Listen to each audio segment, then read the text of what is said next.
BLAXIT family, BLAXIT family, BLAXIT family, how are you today? I hope you're well. And wherever you are in the world, I'm Nyancho Kajabi. I am the CEO and founder of BLAXIT, and I'm also self-appointed stateswoman for the diaspora, campaigning for our right to be African citizens when we return to the continent, so also known as Juliet. And I wanted to talk about something that I saw and was inspired by on YouTube. And, you know, with new YouTube laws and rules, and there's always new guidelines, I'm not sure if I can republish. So I took some notes, and so I'm going to use those notes, from those notes, to talk about what he was talking about. And he was talking about liberation theology, and it really resonated with me. The man, I didn't actually know or get his name because it was just like one of those clip-its. And he was talking about how Pope Nicholas V in the 14th century was responsible from the European Church. He was the first man who gave permission for black people, let's say Africans, to be enslaved. And the justification he gave was that we were less than animals. Anyway, I listened to this, and, you know, it struck me as not really seeing how relevant and how important and how pivotal the church was in the enslavement of our ancestors. On Barbados that profited it about £5 million a year in today's money.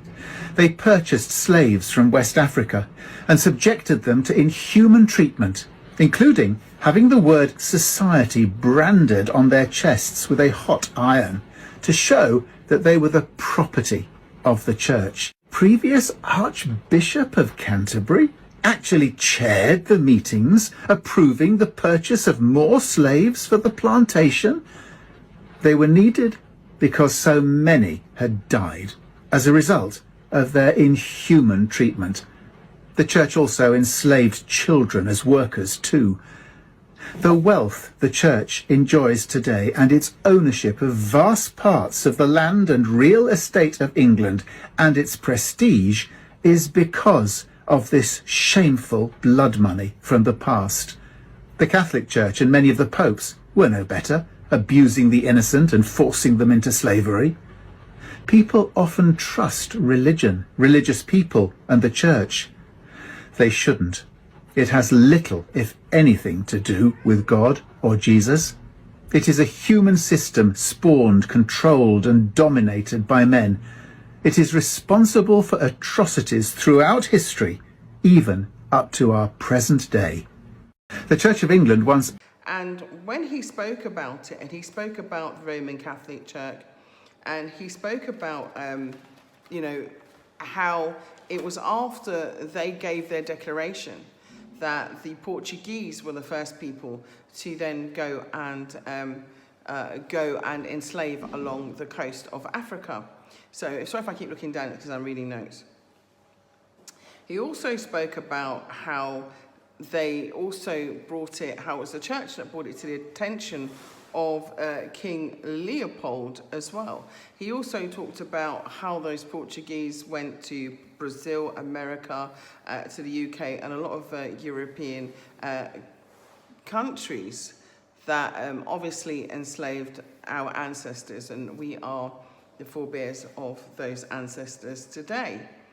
And he was talking about, you know, the damage that was done to our minds, and the fact that we didn't make the connection, we haven't made the connection in how they misused and abused certain books in order to get our minds possessed.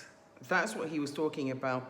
And he was talking about, for example, what King Leopold did in his letter when he was talking about the Congo, and what he wanted them to do in his letter.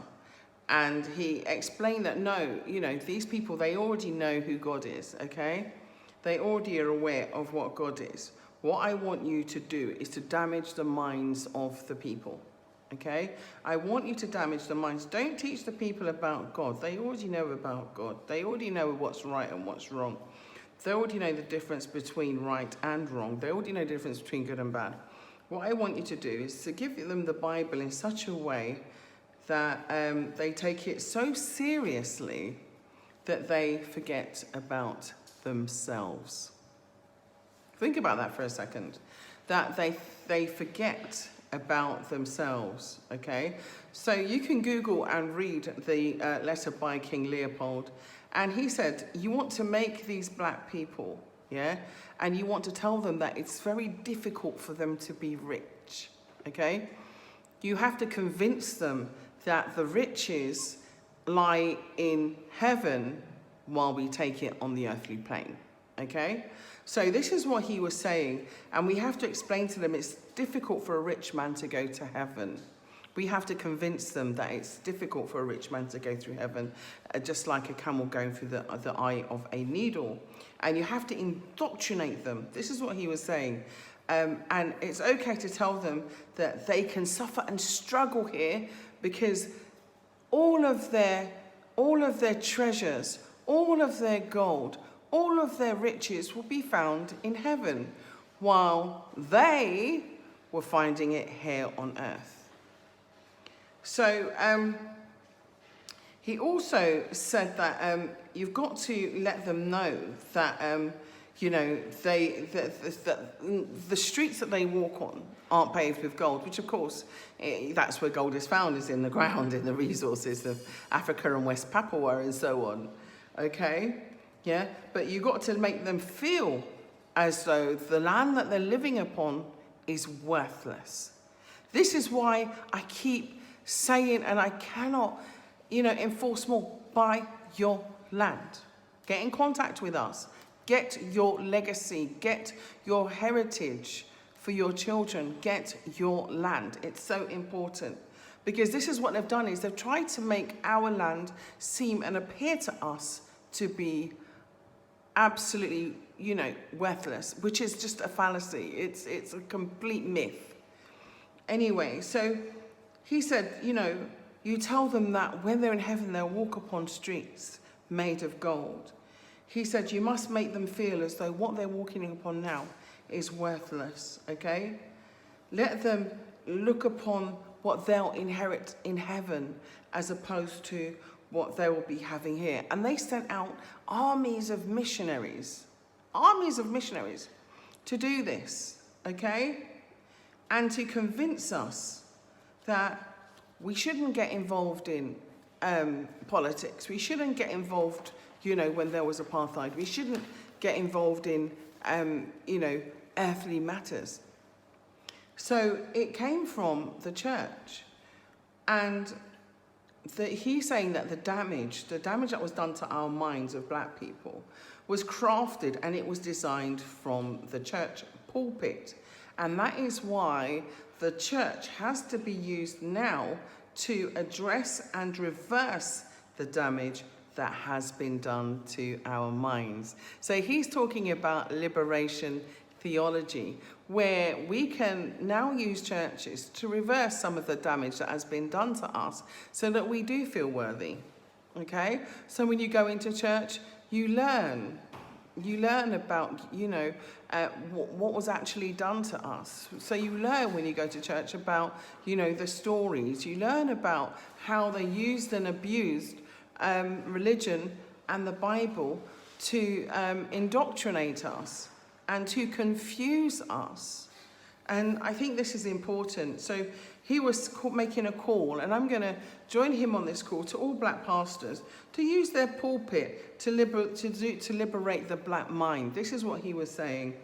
And he was saying that the black mind is damaged, and there's so much black on black hate and hatred among ourselves, which was designed from the people, right, who stood in a pulpit in the beginning, right? And we have to stop that legacy right now. That's what he's saying. So he was talking about liberation theology, right? He also spoke a lot about apartheid. He also spoke a lot about, I think he was South African. And he also spoke about why the pulpits and the church has got to undo the destruction. It has to, undo the damage, systematic damage and dogma that has been critically, done to our community intentionally. And we've been imbued with so much fear that we're scared. And so, fear is damaging. You don't need it. But they've been using it against us for years. So, he was saying that, the mind is so important and that we have to mind our mind, which is very important, and not allow anybody else to mind our mind. So he was also saying that he's calling upon pastors to teach about Black liberation theology, because it is our people that have been affected by what Pope Nicholas V did and started 600 years ago. So if you support this message and you think that we need to start having theology, liberation theology, and start learning about ourselves and start to undo some of the damage that has been done, please share this video around with everyone. I think he's right. Pope Nicholas V and the Roman Catholic Church has done so much damage to our community. And of course, when they were enslaving us, they were throwing that book in our face. That you can come to my house, enslave me, rape my wife, rape my daughter, kick me out of my house, and then you give me a savior. And I embrace that savior. And I embrace the savior of the person who came into my house, took my house, raped my wife, raped my daughter, and impoverished me,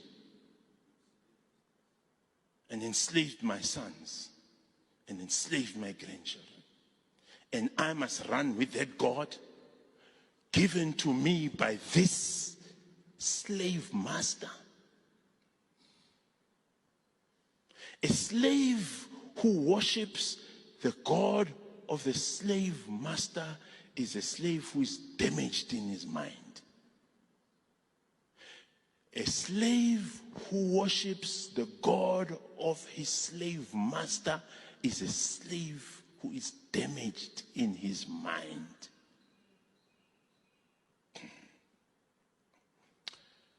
And I'm here to awaken black people.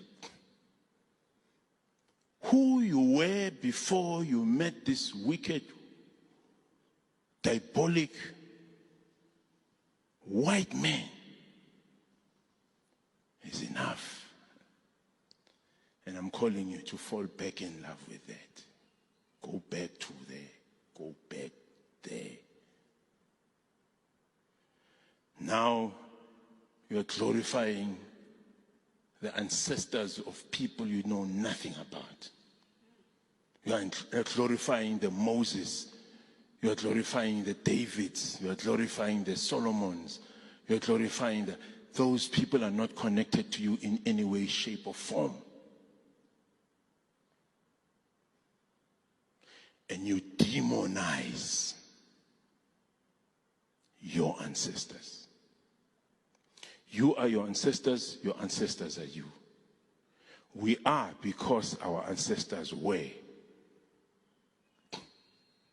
We are because our ancestors were. And they were because we are. It's the same lineage, the same DNA flowing through your blood veins. And now you've been convinced by some form of religious witchcraft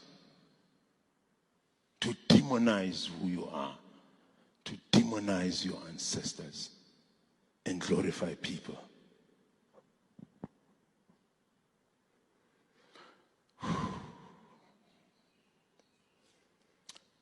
And this is what Afrocentric community is all about. To make you fall back in love with yourself again. To look at yourself with fresh, new eyes. To undo the damage that has been inflicted in your head for hundreds of years. We are undoing that damage. And you need to just go and think when you get home.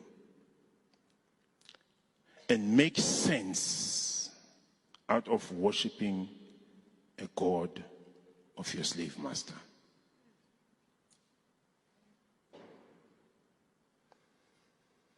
Ke tlo kopa e ya gae. And go and make sense. Go and explain to your children why you chose to worship the God of your slave master.